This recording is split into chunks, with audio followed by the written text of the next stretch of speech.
Hey guys, Eve here, and today I have another Cosmos and Cosmetology series for ya. Been Aquarius season for a few weeks now. I've been a little behind, but we're not completely out of it yet. Aquarii are supposed to be a little bit more shy and quiet. However, they're also supposed to be a bit eccentric, so I didn't hold back with this look at all. I went super dramatic. Eccentric. Eccentric is the right word for this. I was heavily inspired by this photo right over here. So if you guys want to see how I got this particular makeup look, go ahead and keep on watching. I already did my eyebrows and primed my eyes as always, but one little difference, I put the tape closer to the pupil of my eye and placed it up towards my eyebrow. Then, starting with the Shade and Light palette in the shade Plum, we're taking the base color and putting that all over our crease as our transition shade today. Blend the shadow up towards the eyebrow to make sure it's really diffused. Then, in the ColourPop Element of Surprise palette, I'm grabbing the shade Silk Street. It looks really dark in the pan, however, this is a buildable color, so just blend it really lightly into the crease as well, a little bit lower than that base color, and then build up the pigment as you go. You want to do your eyeshadow like a crock pot, so everything needs to be low and slow, so put it low on the eyelid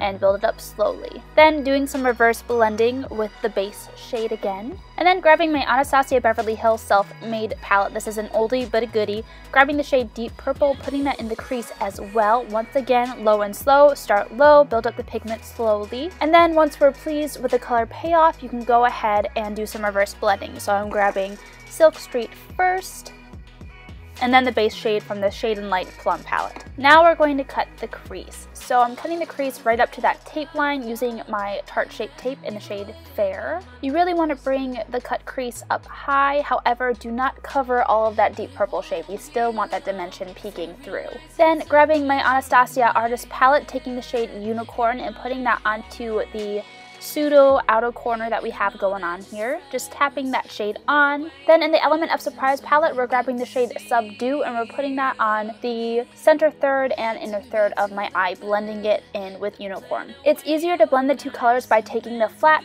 brush with the Subdue shade and dragging it right where the two colors meet. Then taking my Wet n Wild metallic mega liner in the shade Sea Dreams, we're putting that right onto the cut crease, starting at the inner corner and meeting it at the tape. And once we're pleased with that line, remove the tape, add new tape, and with the mega liner once again, create winged liner, leaving that open space there. That way it gives the look a little bit of a graphic punch. I'm building up the color slowly here just because the product requires me to. However, we're going for a really dramatic wing.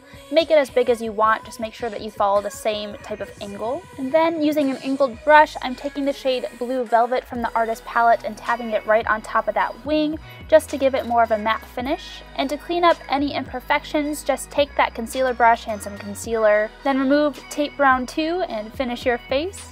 And then for the lower lash line, I'm starting with the shade Unicorn, giving it a pop of purpley blue, and then blending out with the base shade from the Plum palette. Then using my NYX eye pencil in the shade Pure White, I'm lining my waterline with that just to help open my eyes a bit. For blush today, I'm using my Wet n Wild Ombre blush in the shade Princess Daiquiris, putting that onto the apples of my cheeks and blending it up towards my temples. And here I'm just darkening up the lower lash line once again with a little bit more of that Unicorn shade and brushing away the bake on my face. To set my face, I'll be using my MORPHE Prep and Perfect Setting Spray. And while my face is still drying, I'm grabbing my Anastasia Beverly Hills Moonchild Glow Kit and picking up the shades Blue Ice and Blue Moon, mixing them and putting them onto the tops of my cheekbones, my inner corners, my brow bones, my cupid's bow, and my nose.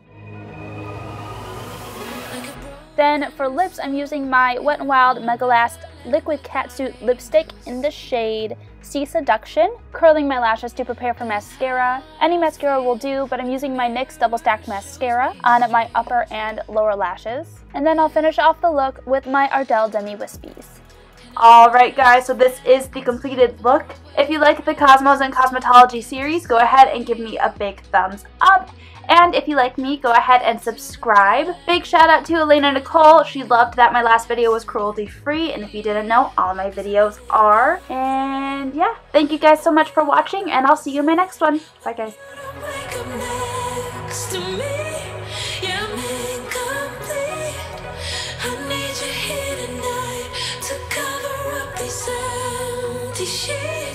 Cause I'm incomplete. Yeah, I'm incomplete.